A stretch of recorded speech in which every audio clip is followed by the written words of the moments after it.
This episode of Capes and Lunatics is brought to you by Tweaked Audio. Get awesome headphones, go to tweakedaudio.com and use the coupon code Southgate to get 30% off, free shipping, and a lifetime warranty. Or you can get there through the link on our website, southgatemediagroup.com.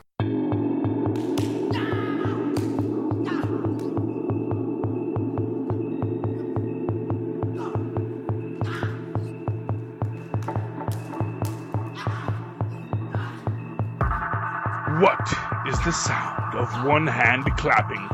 What is the sound of one fist punching? What is the sound of the IronCast? Dear students, welcome once again to Season 2, Episode 2 of the IronCast, our podcast guide to the wonderful world of Netflix Iron Fist. Season 2, Episode 2, The City's Not Burning. I'm your host, Charlie, the Professor Esser, and with me, as always, is the handsomest man in the tri-state area, my skinny rich friend. It's Mozz. Yeah, no, for real. If you guys get to see a picture of Mozz, you'll go, wow, that is just a man to make you rethink a lot of things. That's all I'm saying. Okay, tonight's episode. Danny and Colleen strive to broker a badly needed peace. Ward crashes his sister's auction, and Joy plays matchmaker with a twist. Ooh. Oh, you know what? We forgot to do the credits on the last episode of the Cage Cast. Oh, well. Well, they won't be forgotten here. This episode was directed by Rachel Talalay. Our writers were, of course, Roy Thomas, Gil Kane, and all the Marvel guys who made this show made these characters something to write home about. Scott Buck gets the created by credit. But John Worley gets our written by credit. Our executive story editors are Matthew White and Tatiana Suarez Pico. And our story editor was Jenny Lynn. You know, there's a really amazing female fighter named Tatiana Suarez. Oh, really? Yeah. Look her up. She's badass. I wonder if that's the same lady. That'd be pretty cool. You never know, man. I mean, why not? Yeah. You would certainly know about fighting. And we do get some okay fights in this. We do indeed. We do indeed. Although I gotta say, man, I mean, the hatchets. Yeah. I just gotta say, I get it. That's like your trademark, but I don't know. I just somehow I just imagine that there might be, more efficient ways to kill a guy. But I guess maybe you want you want to make a statement. You don't just want to kill him. You want to make a statement. And well, the other thing is you gotta sort of come to terms with the fact that you're watching the Iron Fist. So, I think even the writers have given up and been like, yeah, all right, yeah, okay, they got hatchets. Nobody's going to care. I think that's what they're sitting in the writing room thinking. Well, or you have that counter argument that this shows the changing nature of the world with superheroes. That it's not enough to just be a criminal. You've got to have your gimmick. You've got to have your hook.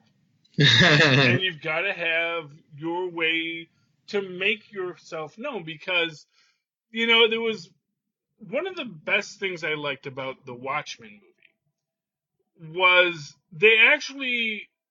one of the best things they changed about the comic book was they approached why people wore costumes.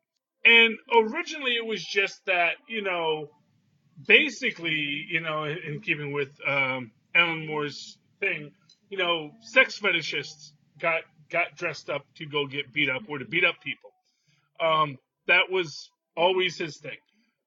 But, in a more practical sense, at the very start of it, you do have the former Night Owl basically talking about why we wore costumes. And he said, it started with the gangs. The gangs figured,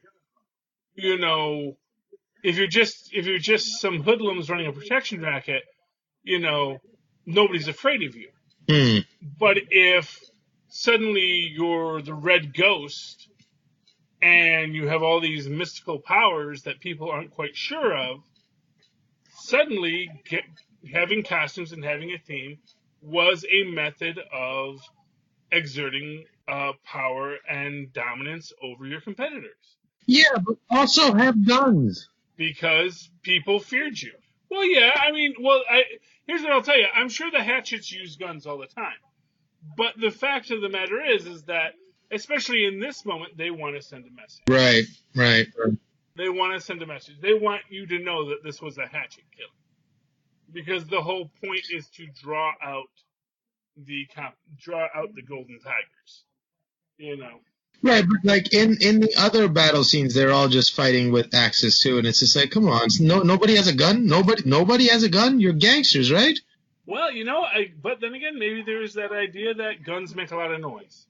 Fair enough. And you fire a gun, the cops might show up, but nobody hears you when you hit them with an axe. That's true. And like I say, it's the idea of being very intimidating.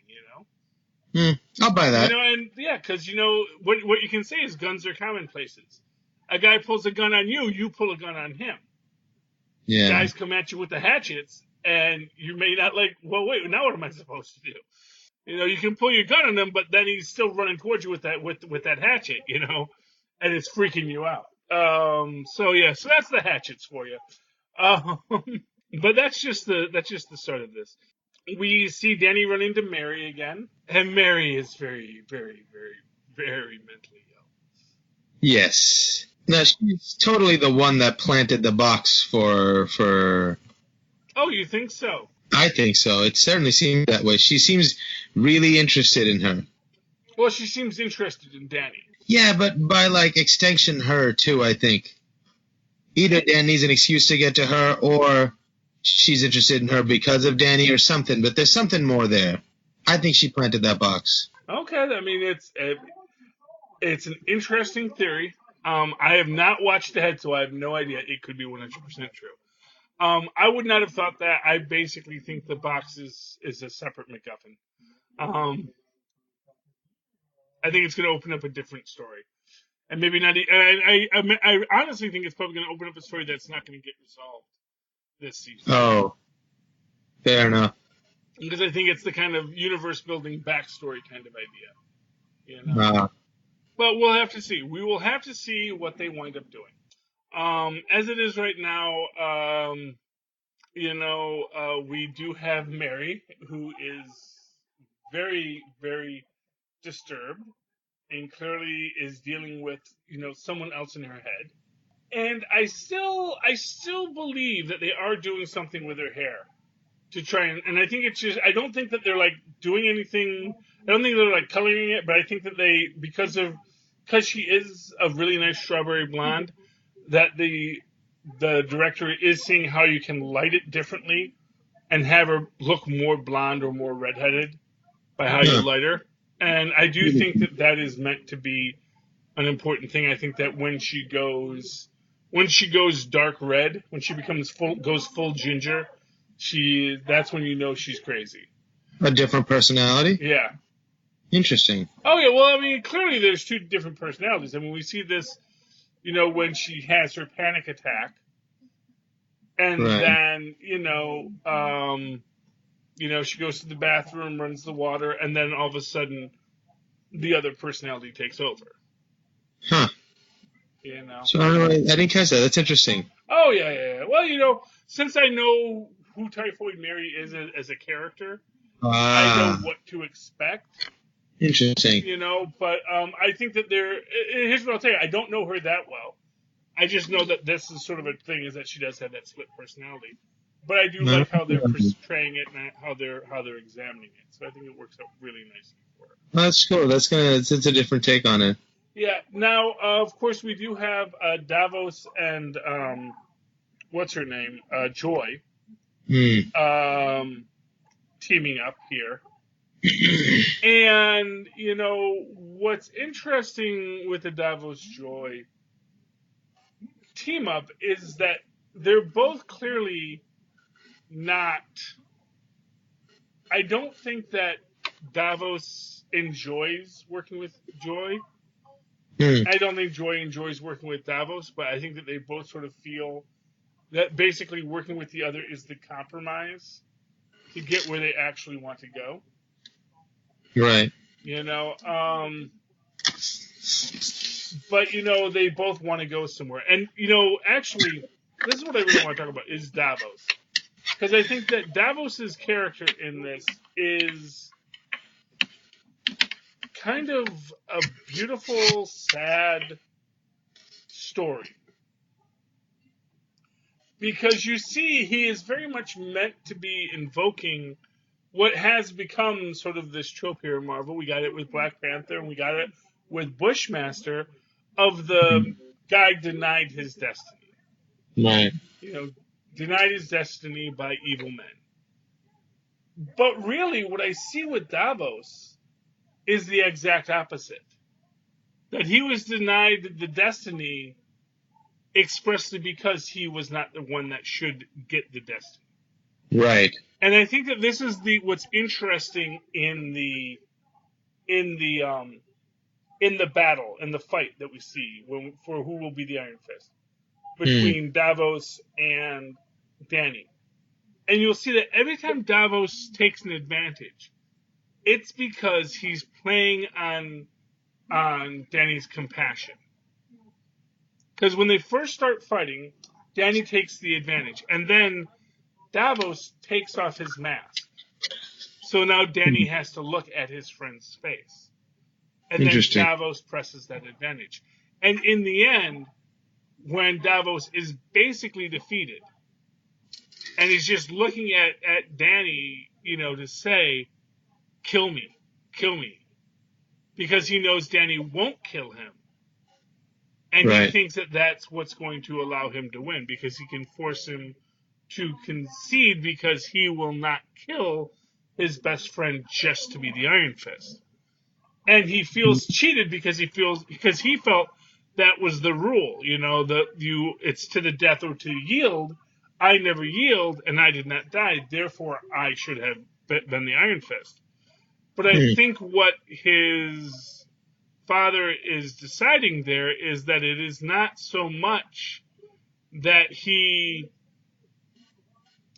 did not yield, it was that Dany was the guy who wouldn't kill his best friend just to be the Iron Fist.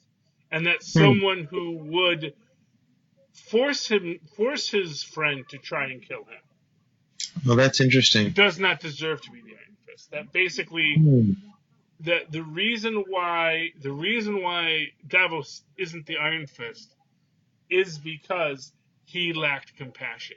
He was too cruel in his own thoughts, and that because of that, he would never have been a good Iron Fist, because he would have been corrupted by the power of the Iron Fist.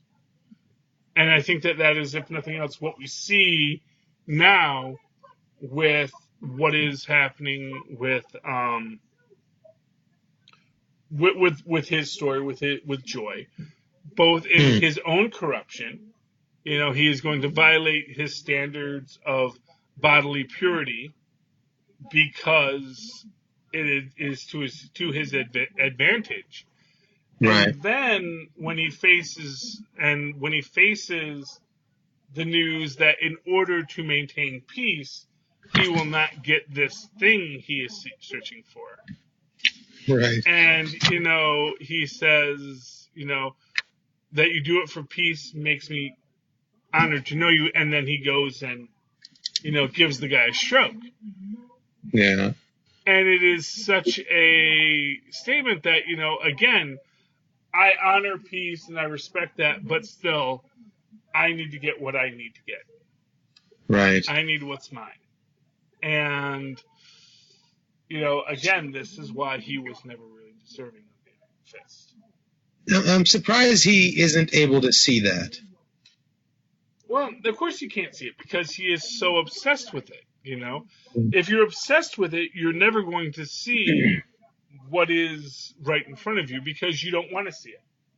If he could see his own failings, he probably would be probably would be fit to be the Iron Fist, But it You is know. expressly the fact that he does not see his own failings that tells you that he does not deserve to be the Iron Fist. Oh, Indeed. and and I think that is very much the story of Davos and the Iron Fist. He is a man who is obsessed with what was denied him, never realizing that it was not denied him to give someone else an advantage, but it was denied him because he was truly not worthy. Not worthy. Mm-hmm. Okay. Any final You know thoughts? what I'm hoping to see more of is Ward. Mm-hmm. And I think they're setting us up with how calm and happy and sort of even keel he is, Mm-hmm. how rational he is. Something bad is going to happen to him, and I can't wait to see it. It's almost like a George Costanza character, where you're just waiting to see what the next thing that's going to set him off and how funny it's going to be. Oh, maybe. Although, I gotta think that Ward's the guy that survives it. You might be right. Because he is the guy who keeps a level head. And he Right. is the guy who's he's the guy who's gonna cut his losses if he has to. Right. He's the Right. guy who isn't in a peeing contest with anybody. Right. And I think in small situations, I don't think he's a bad guy. Mm-hmm. Yeah. Well, you even look at this whole thing with him and Joy. And really, of course, Danny's just like, well, okay, I'll sign whatever paper you put in front of me. And Ward is like, no, obviously she's doing this for a reason. And she's divesting herself to become our competition. And she wants these patents, and she wants all these patents because most are junk. But, there's something in here that we're not seeing, and we need to find out what it is that we're not seeing. Right. So Ward is, in every sense, the good businessman. He is very much the guy who doesn't want to be evil, but he does run a multinational corporation, and you don't get to be a multinational corporation unless you are concerned with the bottom line. You can be concerned with other things, but you have to be concerned with the bottom line. And he is, trying to make the best of it and trying to do less evil, and Right. And Danny doesn't get less evil, although to touch back with what we discussed with Luke Cage, we see Danny again here saying, let's make a deal with the gangsters. Let's broker a peace between the gangsters to have their criminal empires. And, let that be a reality that we can all live within. Yeah. That's my take on it anyway. I don't know. I can see that. Yeah. Okay. But yeah, so I think that's about everything that happens this episode. We ended off certainly with the stroke of the general. The head of the Tigers. Yeah, the head of the. No, he was the Hatchets, wasn't he? Yeah, he was the Hatchets. Well, right, he was leading an attack on the Tigers, right? Yeah, he was leading an attack on the Tigers. And actually, I don't know if he actually dies. We just know he has a stroke, which certainly, which actually wouldn't necessarily kill him. That's true. It just puts him, it incapacitates him, so that Davos can get what he wants. Okay. Any final thoughts on tonight's episode, Mozz? No, I enjoyed the fight scene. That was pretty cool. Yes. Well, the fights are always good. I mean, I do think that they do good choreography with this show. I do think that they have good. I think they do know that it is a kung fu show, and they try to give us as much kung fu as they can. Yeah. I liked a lot of this episode. I like the fact that it does parallel the final episode of Luke Cage in here, even on the second episode, where we see this question of how do I deal with being a superhero but knowing that I can't solve all the problems. And how can I use my powers as a superhero to do the most good, even if I have to compromise my own beliefs? So, Right. it's an interesting take. We'll see where it goes. Hmm. Oh, so Mozz, if people would like to talk to you about Luke Cage, Iron Fist, or Agents of S.H.I.E.L.D., or anything else that may be coming up soon, how can they find you? Oh, they can email me at mozzmanzor@gmail.com or find me on Facebook under Mozz Manzor. That's MOZZMANZOOR. And of course, you can always write to me in that old-fashioned email way, the way our Mozz and Paz once did, at superconnectivityblog@gmail.com. That's superconnectivityblog, all one word, at gmail.com. Of course, follow me on Twitter as I live tweet Agents of S.H.I.E.L.D., Cloak and Dagger, and goodness knows what else, at Charlie Esser.